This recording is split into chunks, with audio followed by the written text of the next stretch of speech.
Hello, welcome back. This is Professor Young, and this is part 2 of 3 of our look at the skeletal system.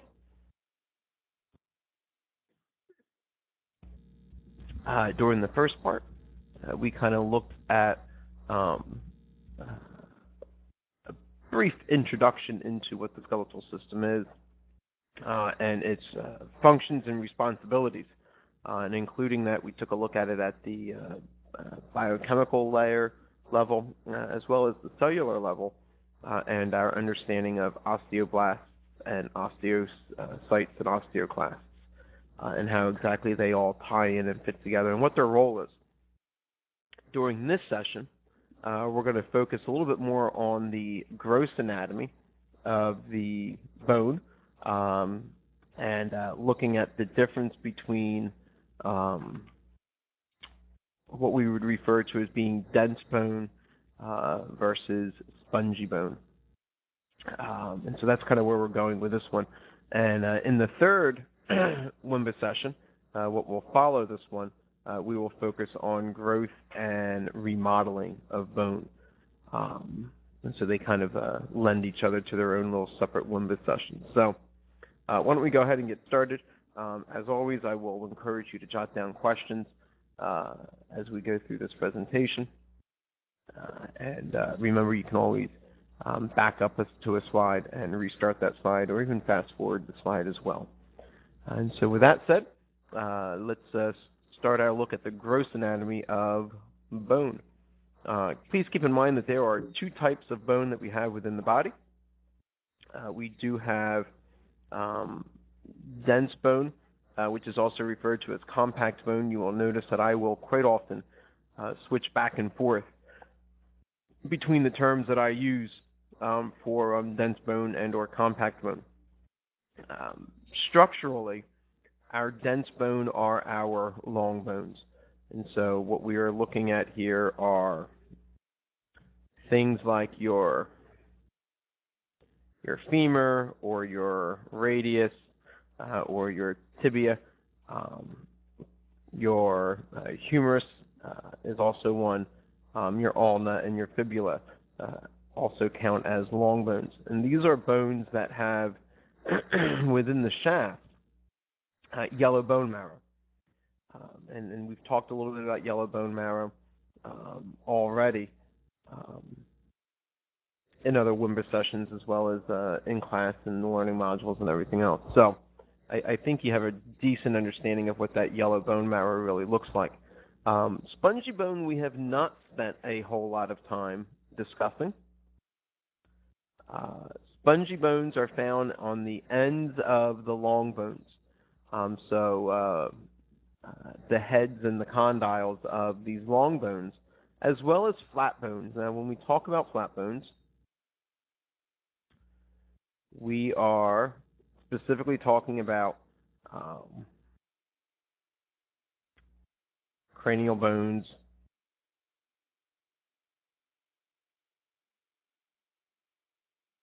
scapula. We are also referring to ribs and sternum and pelvis. And so they are the chief areas where we have the flat bones within the body. And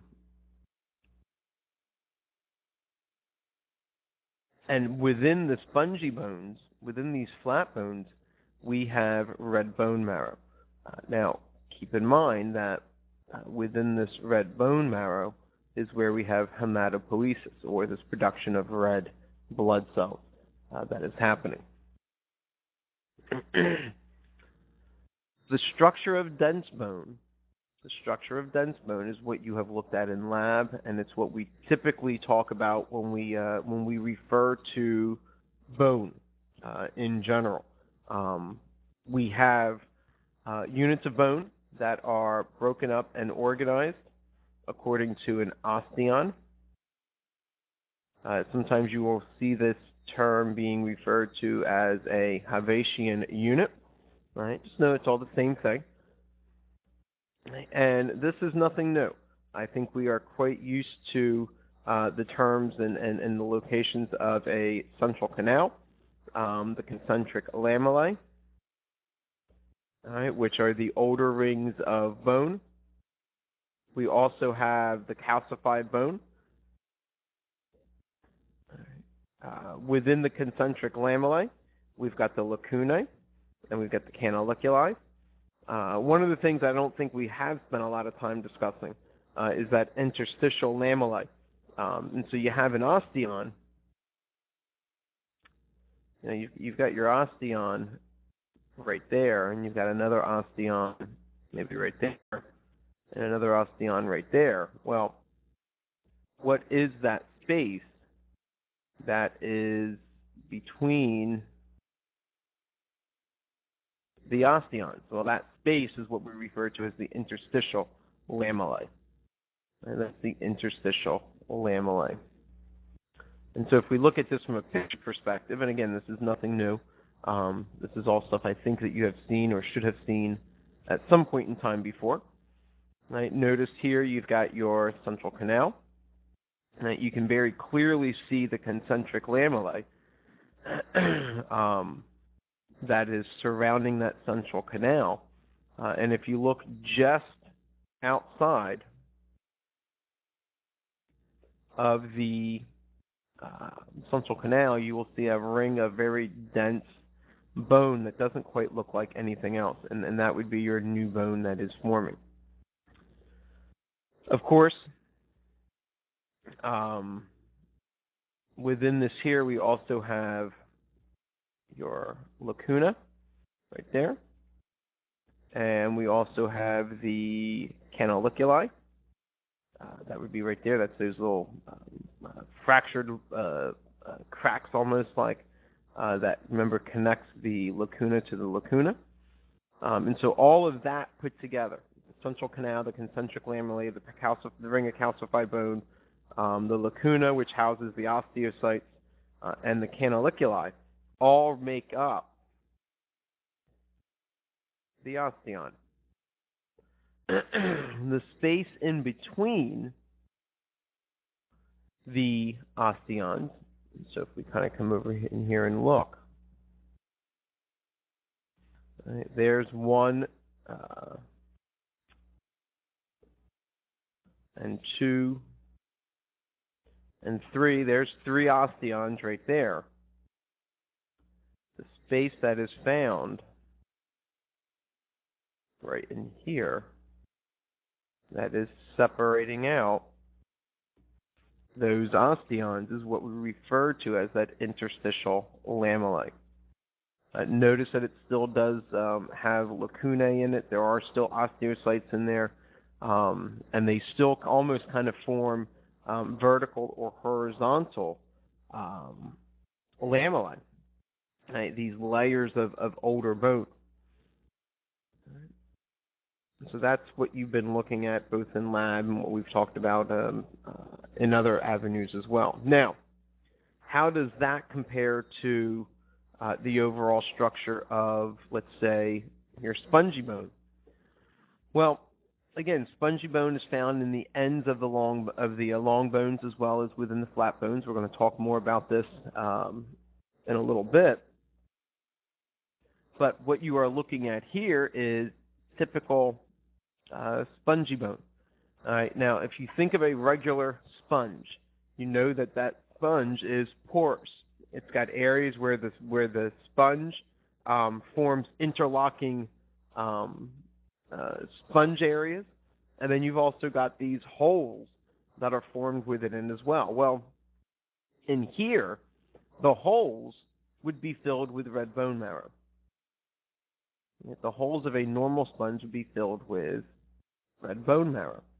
The interlocking areas of sponge in the sponge in here would be represented by the trabeculae. And so the trabeculae are these interconnecting plates. Sometimes you'll see them referred to as spicules, but I think most texts nowadays use the word trabeculae. Right? And then surrounding the trabeculae would again be that red bone marrow. And so that's what you're looking at right there. Now, parts of a bone.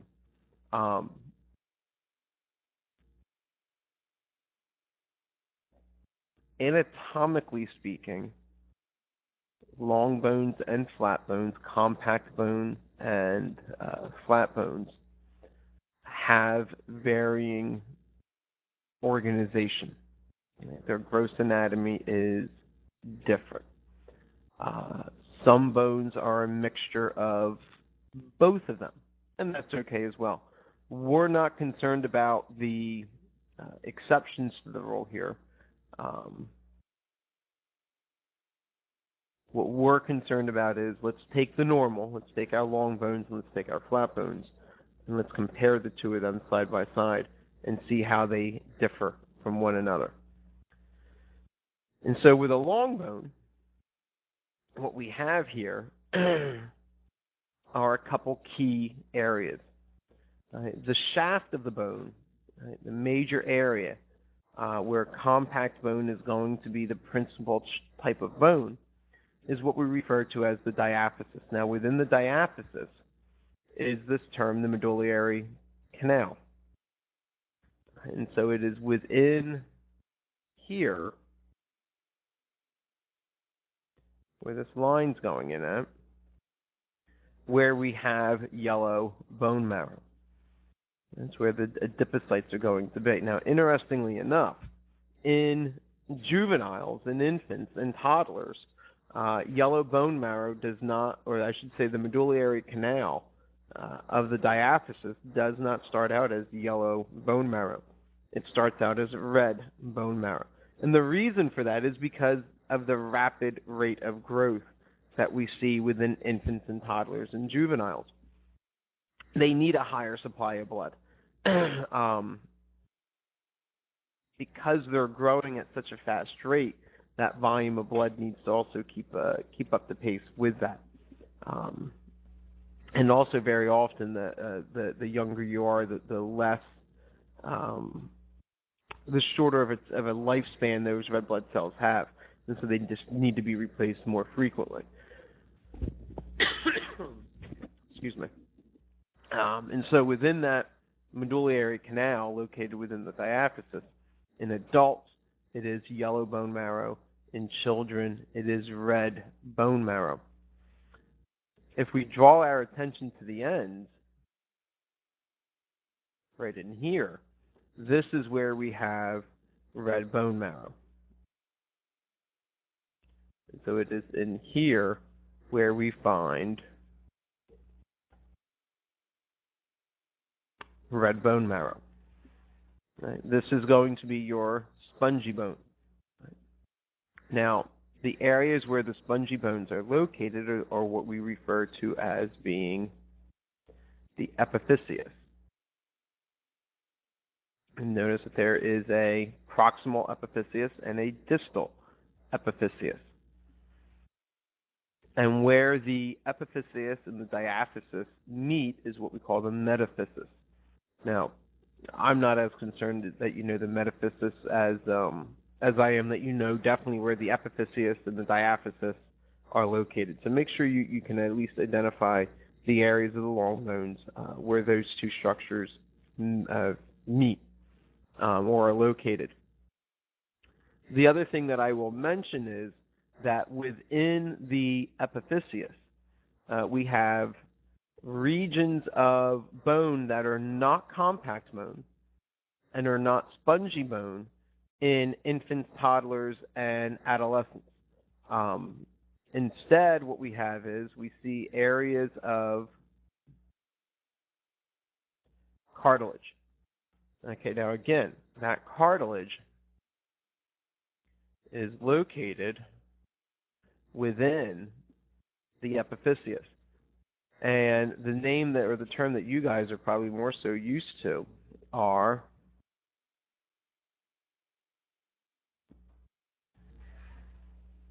these are the areas of the growth plates. In bone, once you are born, it's a little bit different as a developing fetus. But once you come out, for the most part, those growth plates kick into high gear, And what ends up happening with these growth plates is lengthening of bone happens from these growth plates down. Right? And so you actually are growing new bones at the ends, and that's lengthening the bone downward towards the center of the bone.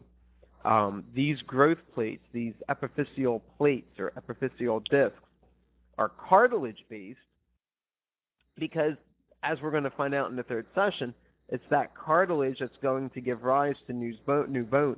Once those growth plates ossify, once they solidify, then growth stops.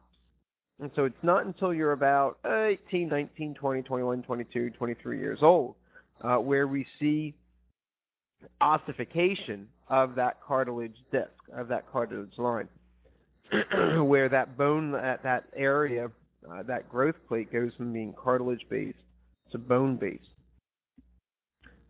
These are areas of concern with younger children, especially if they break an arm or a leg, because if that growth plate is damaged during the break, it very often triggers ossification.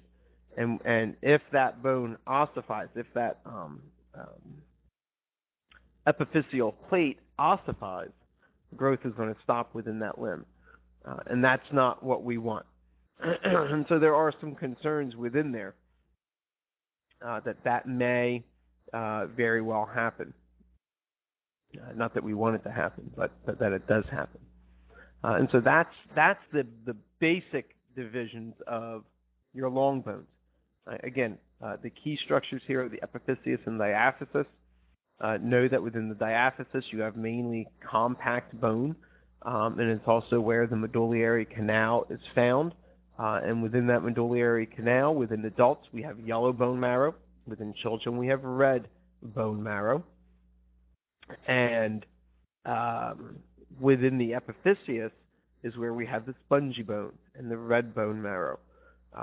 And it's also where we have those epiphyseal plates, right? Those growth plates that, again, lengthens the bones from the ends down towards the center. Now, it's never just that easy. We have a couple other little things that we need to consider and look at here as well. One of them is the covering of the bone. And then what we're talking about here is the area of compact bone. And I should also point out that even around the epiphyseus, even around that area where the spongy bone is, there is still a layer of compact bone that encapsulates that spongy bone. And that's something that's critical for you to understand. So surrounding the ends there, the epiphyseal ends, where we have that spongy bone located, there is still a covering of dense bone. And you can kind of see that here in this image. Right, just kind of jump back here real quick. Here is that area of compact bone. And if you look closely, if we come around the head here of the femur, you can still see that there is a ring or a division of compact bone that encapsulates that area of spongy bone, or trabecular bone, as it's sometimes referred to as well. All right, covering. Here we're talking specifically about the compact bone, and we have two main layers or regions of that compact bone. The superficial layer is known as the periosteum, and the area that is just deep to that is known as the endosteum. The difference between the periosteum and the endosteum has to do with the presence or absence of dense connective tissue. Right? Within the periosteum, we have an outer layer or superficial layer that is completely made up of dense connective tissue. And that dense connective tissue is where the ligaments and tendons of bone and other bones and muscles will use to adhere itself to the bone. And literally what ends up happening is that dense connective tissue of a tendon or a ligament actually penetrates into the periosteum slightly. And it grafts itself right into that dense connective tissue of the periosteum. Deep to that layer of dense connective tissue, there is a layer of osteoprogenitor cells that is helping to constantly generate new bone. Now, in the endosteum, which is the layer that's just below the periosteum, we only see one layer.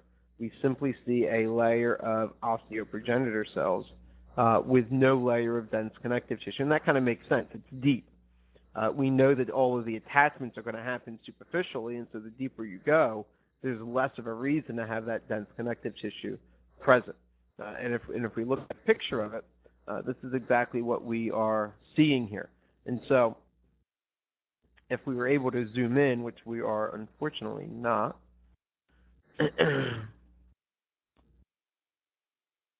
this area right in here, and I'll try to highlight that in yellow for you,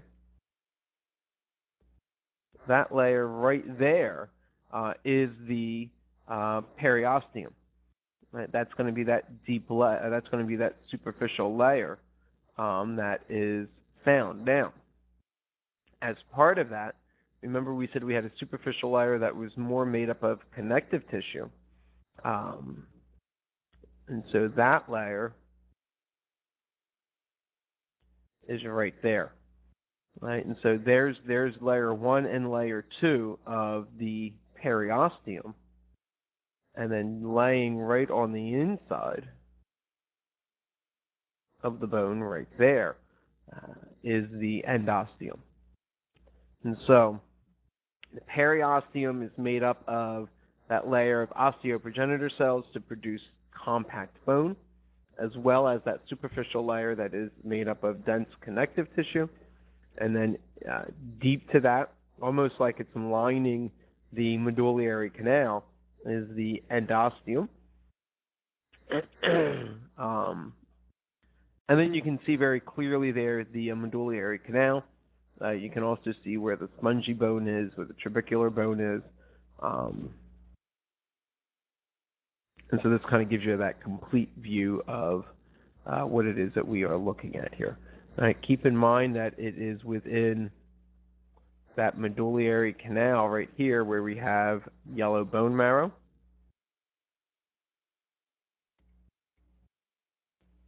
So it is in here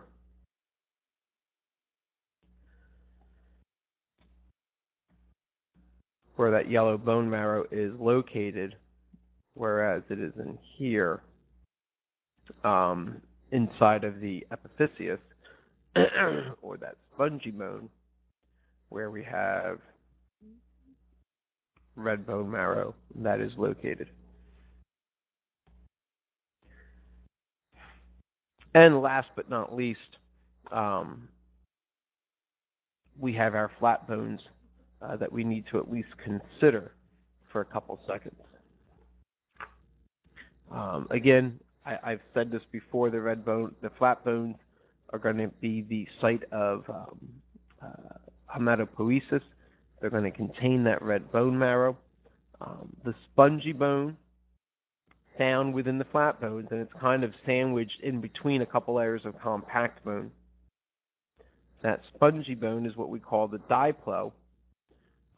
And then we have above and below that diploe external and internal plates. And it's these external and internal plates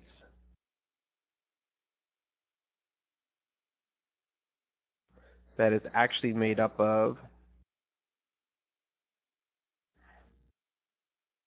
compact bone.